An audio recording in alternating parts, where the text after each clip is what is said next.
The most charitable interpretation of Theresa May's evasive responses to questioning on the impact of the government's social security policy during TV appearances at the weekend is: on this topic she is clueless.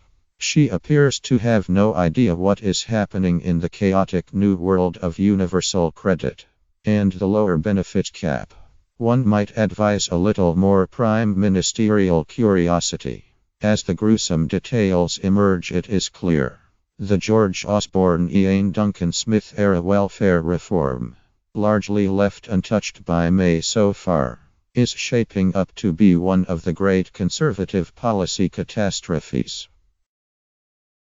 It is a shame the imminent general election has forced the Commons Work and Pensions Select Committee to curtail its inquiries into the impact of these two policies, reaching a formal conclusion.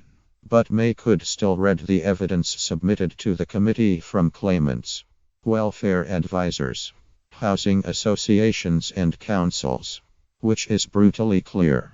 The benefit cap is not just strikingly cruel but, predictably, an abject failure on its own terms of getting people into work. And that universal credit continues to be as expensively dysfunctional, poorly designed and complicated as many feared it would be.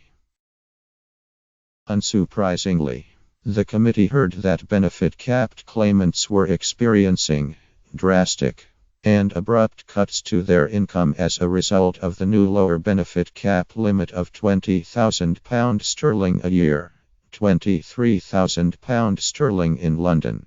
No surprise there. Instant impoverishment is supposed to be a cunning incentive to force people to move into work, freeing them from the cap, or into cheaper housing. Yet in the real world, too often claimants can't work even if they want to.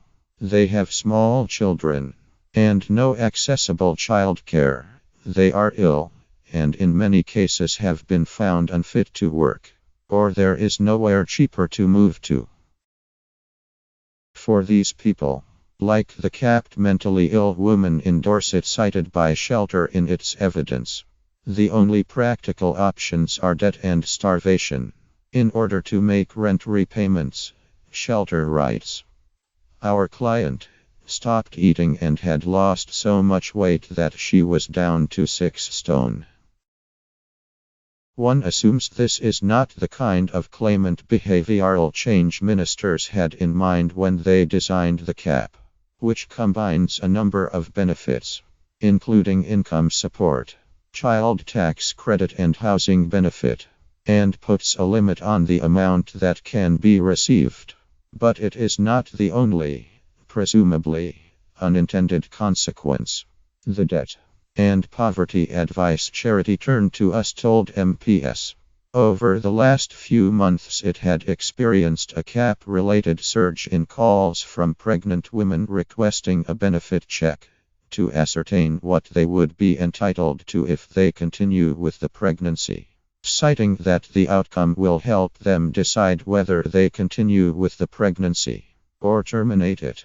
It expects this kind of call to become more frequent as the two-child tax credit limit takes effect.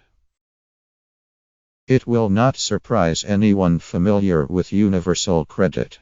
The 150+ evidence submissions to the committee about the government's flagship benefit reform program raised a near unanimous set of concerns about its day-to-day operation. Briefly, these are design flaws that make universal credit a turbo generator of claimant debt and rent arrears, and profound problems of access caused by its digital-only nature, both for claimants trying to sign on or report changes, and for advisors and landlords trying to rectify its numerous faults and glitches. Cuts have stripped universal credit of the financial incentives were originally meant to get people into work or work more hours, while design hubris has created an unresponsive system that, far from simplifying the benefits system, appears to have added fresh layers of complexity and delay. Surveying the mess. Committee Chair Frank Field MP noted acidly. Changes that actually did save money and help the strivers get into proper, gainful employment would be very welcome. But is not what we are seeing. Ministers might also note. The inquiry evidence suggests these policies actively undermine their aspirations to reduce homelessness. To be credible as a social justice warrior, May needs to offer more than weary cliches about work being the best route out of poverty. The reality is much more complex, and as a start requires a measure of acceptance that, in its current manifestation, welfare reform, costly and largely ineffectual, isn't working very well.